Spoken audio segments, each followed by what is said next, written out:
j'appelle pour prendre des nouvelles de Monsieur Lebrun. Adélard Lebrun. Lebrun? Comme dans UABRU. Lebrun? C'est lui, ça, oui. Il est très généreux, ce qu'il a fait. Hein? Regarde, il est à côté de vous, là. Passez-le-moi, s'il vous plaît. Merci. Méchant tapon, lui. Allô, grand-papa? J'ai Germaine. T'as-tu rempli un formulaire? Qu'est-ce que t'as coché? Cœur?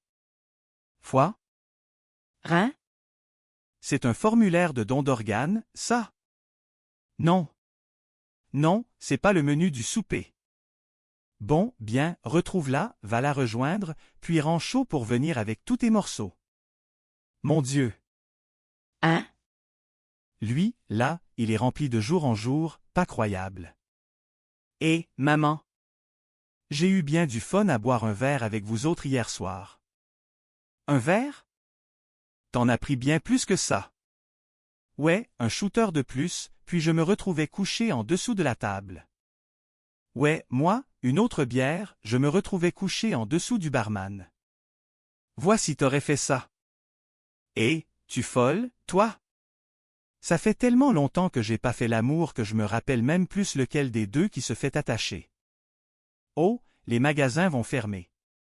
Faut que j'y aille, moi. Ouais. Et, maman, voudrais-tu garder un œil sur mon taser? Il est à recharge, là, mais quand la lumière verte va s'allumer, tu le débranches. Lumière verte allumée, je le débranche. Ok, Carole, Carole. Il doit bien y avoir quelque chose que je peux faire pour Bruno. Maman, je trouve que t'en as fait en masse. Ok. Mais moi, je pourrais peut-être faire quelque chose, par exemple. Toi, ça? Et oui, moi, ça. J'ai suivi des cours de psychologie. Je pourrais peut-être leur offrir une séance de psychothérapie. De psychothérapie, Carole? J'en parlais, Geneviève. Non, Carole. Non, Carole. Carole, Carole, attends un petit peu. Carole. Carole. Carole. T'aimes pas que Geneviève fasse de la thérapie? Carole. Attends un peu. Oh, mon Dieu. Oh, mon Dieu. Ça va? Non, non, non. Non, non. Psychothérapie. On n'avait pas de psychothérapie dans mon temps, moi. Moi et ton frère, si on avait un problème, on l'arrivait nous autres mêmes. Toi et deux, comme des adultes, tu seul, enfermé dans la chambre. J'ai sacré à te voler pis c'était réglé. On n'a pas besoin de thérapeute, disons. On n'a pas besoin d'un arbitre. Bon, ok. On est quasiment prêt à commencer. Ah non, non, non, vous faites pas attention à moi. Moi, je suis juste une petite mouche. Juste. Juste. Oui. Oui. J'ai. Oh non, non, non. Bon, maman, maman, je pense que tout le monde serait plus à l'aise si tu étais pas ici. Oui, je pense que je serais plus à l'aise si tout le monde payait mon loyer. Bon. Ok, d'abord, là, mais s'il vous plaît, intervienne pas. Non, non, moi, petite mouche mûre. Juste. Bon, bien, dans ce cas-là, alors, commençons. Alors? Les badges.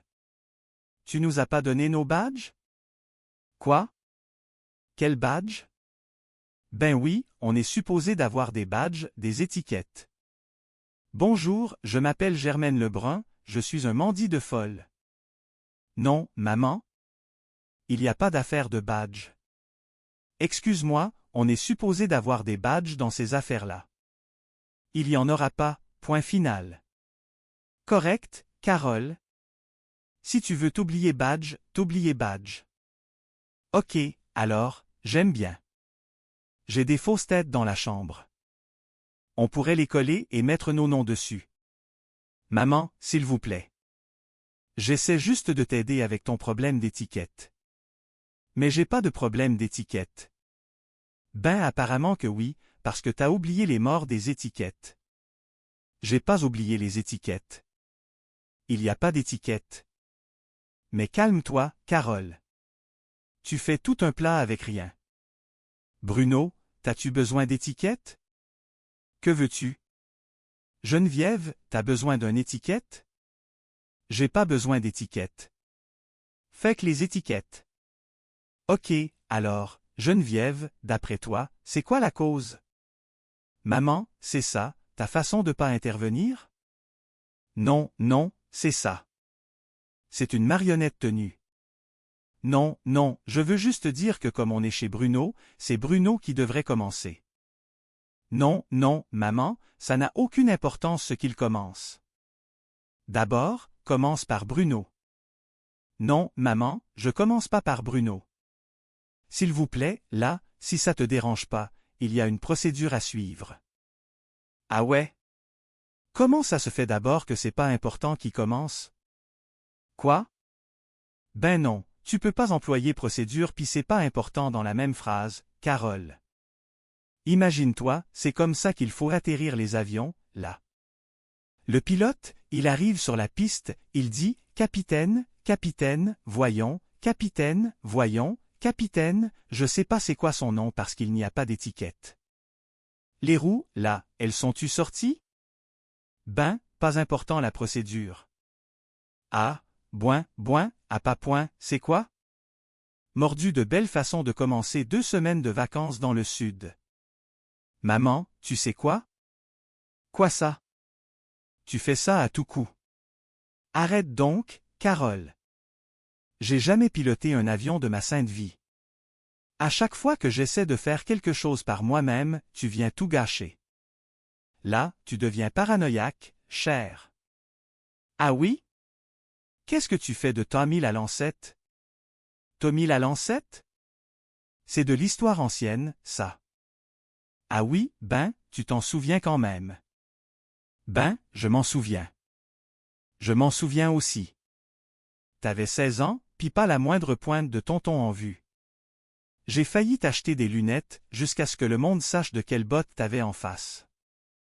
Quand tu tournais sur la rue, les voisins disaient « Regarde, c'est la petite Lebrun, la fille qui a 2 dos. » Elle avance-tu dans le circuit? Non, je sais pas. Tommy la lancette, il n'a fait son frère sur la rue à 2 heures du matin chez nous. Il aurait été dangereux en vélo s'il avait eu une moto, lui. L'autre a couru en arrière avec son casque sur la tête. J'étais en amour. Il y a un amour, mon œil. Qu'est-ce qu'on connaît de l'amour à 16 ans?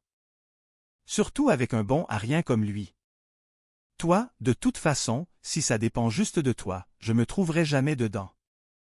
Ben, ça aiderait si t'arrêtais des électrocutés. Je t'ai sauvé. Tu m'as sauvé, toi. Il est bien trop tard pour me remercier. J'en ai pas l'intention. Je sais même pas de quoi tu parles. T'aurais pas été heureuse. Et je ne suis pas heureuse non plus. Peut-être que tu devrais te faire une thérapie à toi-même dans ce lobby, c'est tranquille. Ça, je le prends. Ça, je le prends. J'avais été un gars. Je suis très heureux d'avoir une fille. Assez, on perd notre temps. C'est vrai, ça. C'est pas juste Tommy la lancette. Il n'y a jamais un gars qui va faire ton affaire. C'est Rémi, mon vieux homme. Je m'en vais dans ma chambre. Dans ta chambre? Comment tu peux faire ça? Comment tu peux frapper ta propre mère? Je l'ai juste effleuré. Non, tu m'as frappé. Le bras est mort. Je ne le sens plus. Oh, mon Dieu! Carole, Carole. Non, non, non. Non, non, non. File-nous, je suis dans la vangue. Ça ne va pas, franchement. Carole? Maman, c'est ridicule. T'es encore là, toi? Carole, attends un peu. Attends un peu, il faut qu'on refait là. Carole, laisse-moi t'expliquer. Carole, laisse-moi t'expliquer. Oublie-moi pas. Elle m'a été en haut. Vous l'avez vu, là? Vous l'avez vu, hein? Elle m'a sauté dessus. Elle m'a agressé. Tout ça parce qu'elle a oublié ses mordides étiquettes. Je vais vous dire une affaire. Si Jésus m'apprend un jour et me demande de sacrifier un de mes enfants, bonsoir. Elle est partie. C'est drôle, on dirait que je me sens mieux. Moi? Moi aussi. Et Geneviève, je suis vraiment désolé. Oh non, non, non, c'est moi. J'aurais pas dû faire tout un drame avec le fait d'emménager ensemble.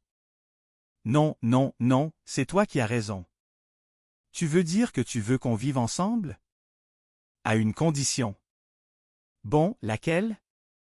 Geneviève, Geneviève, est-ce que tu veux m'épouser? Ben oui. Oh ben quand même, c'est une bonne nouvelle. Il faut annoncer ça à tout le monde à Bronzeville.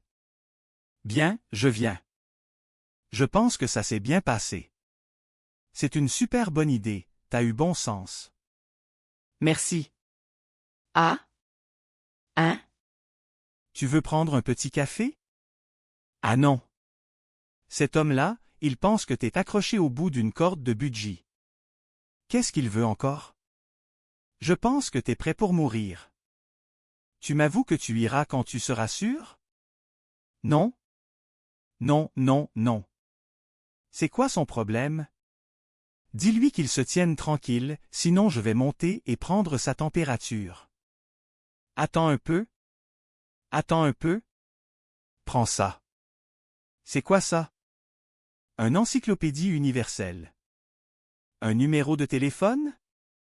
Oui, c'est ça. C'est le numéro de Tommy Lalancette. Ah? Tu sais comment est-ce que j'ai eu ça, les cancers? J'étais à mon cours de yoga. Je lévitais à côté de Margot, tu sais.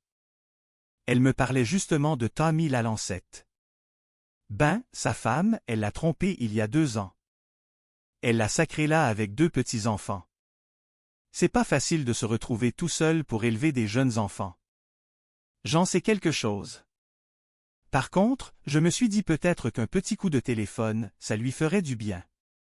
Tu sais, des fois, on reçoit un coup de téléphone. Allô? Ah? Mon deuxième fait du bien. Maman? Oui?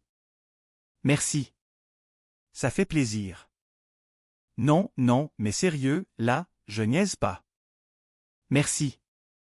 Je le sais que t'es sérieuse. Où tu m'appelles, là? C'est ça qu'on fait, nous autres, les mères. C'est ça qu'on fait. J'imagine que c'est comme ça que ça finit. Dans le fond, je suis pas une ménagère ni une femme d'affaires. Je suis une maman. Puis, ça, là, c'est ça qu'on fait. Les mamans, là, c'est ça qu'on fait. N'empêche que t'as mis la lancette, c'est quand même un truc de cul. À qui tu parles, maman, là? Non, personne. Personne. Je me parle à moi-même. Personne d'important. Bonne nuit. Bienvenue chez Madame Lebrun. Dans cette demeure chaleureuse et animée, le silence est une denrée rare et l'ennui n'a pas sa place. La vie de Germaine Lebrun est un tourbillon incessant de ménage, de famille et de péripéties quotidiennes qui ferait perdre la tête à n'importe qui, mais pas à elle. Tout commence avec les plaintes de grand-papa. Cet homme d'un âge vénérable semble avoir déclaré la guerre au sommeil. Cela fait déjà 3 jours qu'il ne ferme plus l'œil, au grand désarroi de la maisonnée. Germaine, occupée à dépoussiérer chaque recoin, tente de garder le cap. Elle range, elle frotte, elle organise, tout en se disant qu'elle mérite bien une petite pause. Le ménage, pour elle, c'est presque une profession de foi, une mission sacrée. Elle se surprend à parler seule, ou peut-être s'adresse-t-elle à la poussière qui s'accumule malgré ses efforts. Elle se trouve bien sale après tout ce travail et songe qu'il est grand temps de se nourrir un peu. Dans sa hâte, elle se rend compte qu'elle a oublié d'ouvrir la cave pour le vieil homme. Elle s'exclame, un peu brusque mais toujours avec cette pointe d'humour qui la caractérise,